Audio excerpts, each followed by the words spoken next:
Kisah Raja Hasanuddin Ayam Jantan dari Timur. Bab I, bayi dari Tanah Sulawesi. Di Tanah Sulawesi bagian selatan, tepatnya di Makassar, pada awal abad ke-17, lahirlah seorang bayi yang kelak menggetarkan dunia timur Nusantara. Ia diberi nama Hasanuddin, putra dari Sultan Malikus Said, Raja Goa yang bijaksana dan permaisuri yang penuh kasih. Sejak kecil, ia tumbuh dalam lingkungan istana yang berdiri megah di dataran tinggi, menghadap ke laut biru yang luas. Laut itu, yang dipenuhi perahu-perahu niaga dari berbagai bangsa, seakan berbisik kepada bocah kecil itu tentang dunia yang kelak akan diguncangnya. Hasanuddin kecil bukanlah anak yang manja. Ia gemar berlari di halaman istana, bermain dengan tombak kayu bersama anak-anak bangsawan lain, dan mendengarkan dongeng para tetua tentang keberanian nenek moyang Goa yang dahulu menguasai laut hingga jauh ke Maluku. Bab 2, api yang tumbuh dalam jiwa. Saat beranjak remaja, pendidikan Hasanuddin diperketat. Para guru agama mengajarkannya Al-Quran dan hadis. Ulama-ulama dari Arab dan Aceh datang ke Goa untuk membentuk akhlaknya. Sementara itu, para panglima tempur mengajarinya ilmu strategi, ilmu maritim, hingga cara menguasai kapal Finisi. Ia menjadi pemuda yang tangkas dan berani. Seringkali ia ikut berlatih bersama pasukan, menghunus pedang lebih lihai daripada sebaya-sebayanya. Ia pun gemar berlayar, mengunjungi pulau-pulau kecil sekitar Sulawesi, berdialog dengan rakyat, memahami cara hidup nelayan, pedagang, dan petani. Dari perjalanan-perjalanan itu ia belajar. Kekuatan sebuah kerajaan tidak hanya diukur dari istananya, tetapi dari kesejahteraan rakyatnya. Namun, sejak muda pula ia sudah mendengar cerita getir tentang VOC Belanda. Para pedagang mengadu bahwa Belanda memaksa monopoli rempah, menindas rakyat di Maluku dan menghancurkan kebebasan perdagangan.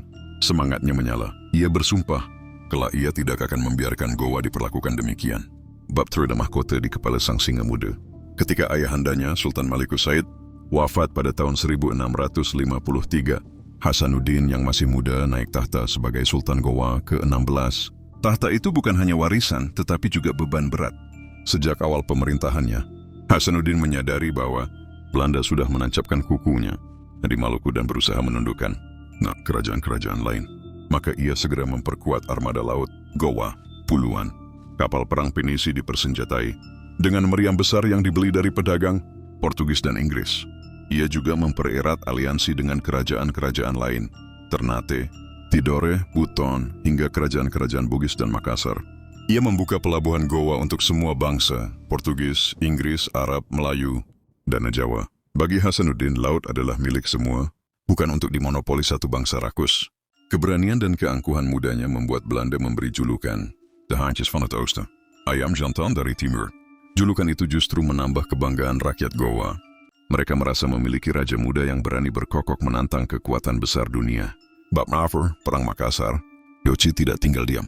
Mereka menuntut Goa menutup pelabuhannya bagi pedagang lain. Hasanuddin menolak keras. Baginya menutup pelabuhan sama dengan merampas kebebasan rakyat. Maka meletuslah Perang Makassar pada tahun 1654. Hasanuddin memimpin sendiri pasukannya. Di laut, kapal-kapal Finisi Goa berhadapan dengan armada besar Belanda. Dentuman meriam memegakkan telinga, asap mesiu menutupi langit. Darah bercampur ombak, namun semangat pasukan Goa tak surut. Di darat, benteng-benteng Goa dijaga ketat. Hasanuddin berkeliling memeriksa barisan, menyalakan api semangat para prajurit dengan pidatonya. Lebih baik mati berdiri daripada hidup berlutut pada penjajah. Namun Belanda bukan musuh sepele. Mereka cerdik memanfaatkan dendam lama Arung Palaka, pemimpin Bon, yang berseteru dengan Goa. Belanda dan Bone bersekutu, mengepung Goa dari darat dan laut. Perang berlangsung bertahun-tahun. Goa berkali-kali terdesak, namun Hasanuddin tak pernah menyerah. Ia bahkan sering turun langsung ke medan tempur. Pedangnya berkilat di tengah pertempuran, membuat musuh gentar. Bab V, Perjanjian Bongaya. Tahun demi tahun perang menggerogoti kekuatan Goa. Rakyat kelelahan, persediaan menipis, dan armada berkurang. Hasanuddin sadar, melanjutkan perang terbuka hanya akan membuat rakyatnya binasa. Dengan hati yang hancur, ia akhirnya dipaksa menandatangani Perjanjian Bongaya pada tahun 1667. Isi perjanjian itu sangat memberatkan. Goa harus mengakui monopoli VOC. Banyak wilayah Goa dilepaskan. Pelabuhan-pelabuhan ditutup bagi pedagang selain Belanda. Bagi Hasanuddin, perjanjian itu bagaikan belenggu di leher. Tetapi dia tahu, rakyat membutuhkan kedamaian meski pahit. Meski tangannya menandatangani perjanjian, hatinya tetap bersumpah, perjuangan melawan penjajah tidak akan pernah padam. Bab C, Senja Sang Ayam Jantan. Setelah perjanjian itu, Hasanuddin lebih banyak mengurus rakyat, memperbaiki kondisi istana, dan mengembalikan keutuhan kerajaan. Namun luka batin karena kalah perang tak pernah sembuh.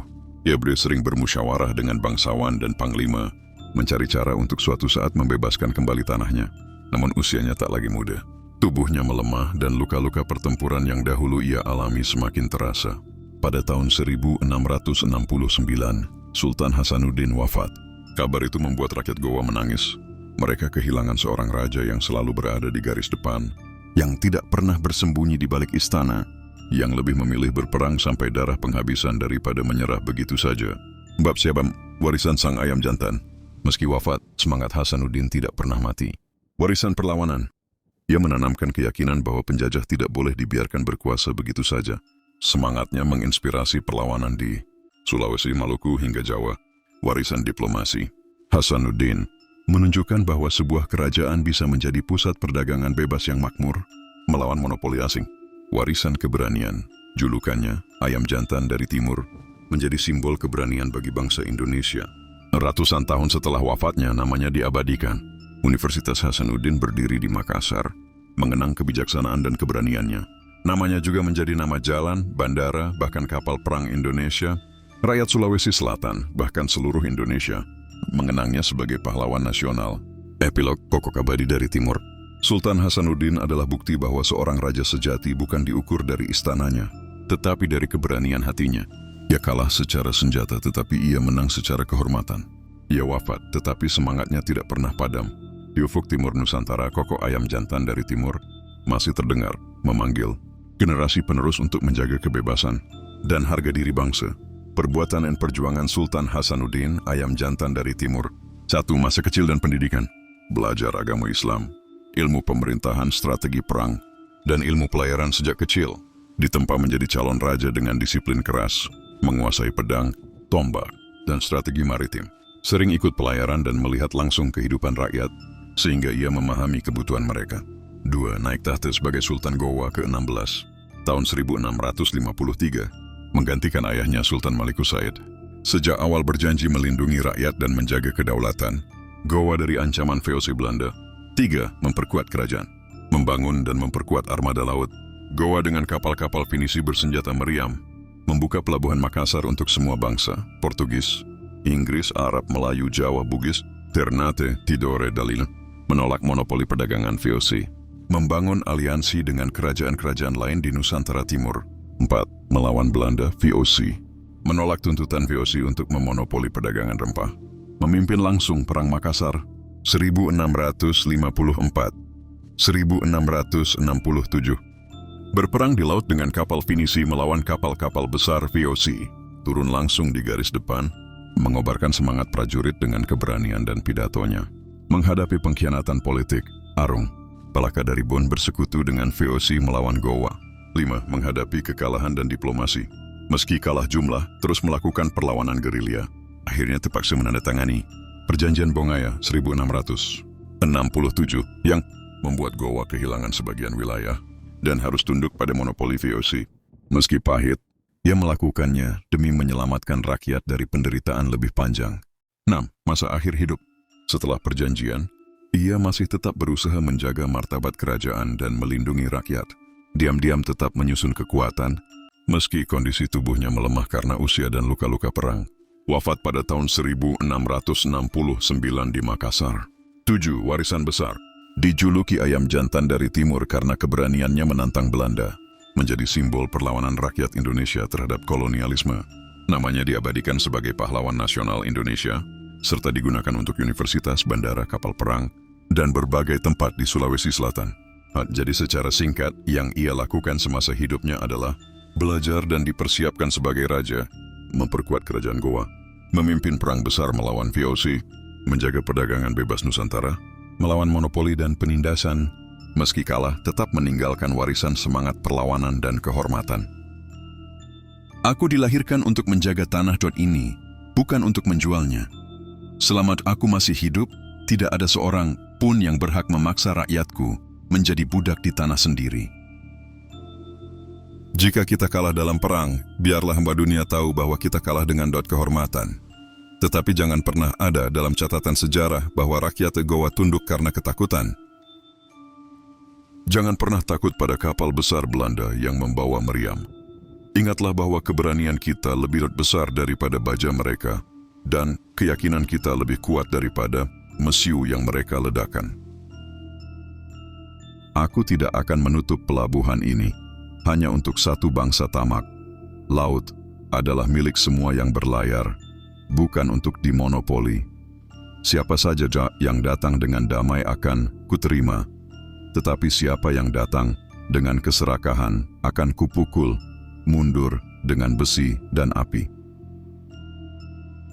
Lebih baik kita berdiri tegak di atas dua tanah sendiri dengan pedang terhunus, meski darah mengalir di dada, daripada duduk berlutut di hadapan bangsa dan asing yang hendak merampas laut dan dua tanah kita.